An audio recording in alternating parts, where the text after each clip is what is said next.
ఇప్పుడు నేను మొన్న కుంభమేళ, అయోధ్య, ఇది ఉజ్జయిని ఇవన్నీ వెళ్ళానండి. ఇలాగే వేసుకుని వెళ్ళాను. అసలు ఇతర రాష్ట్రాల్లో కూడా ఈ పవన్ కళ్యాణ్ చూడంగానే సెకండ్ యోగి అని అని అంటాము. సనాతన ధర్మం గురించి మాట్లాడుతాము. నాకు ఎంతో పొంగిపోయినానండి.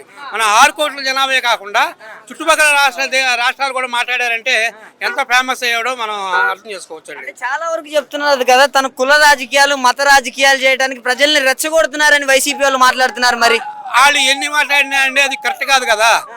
ఒకటి ఉదాహరణ చెప్పండి, పలానా కులంగా చెప్పండి.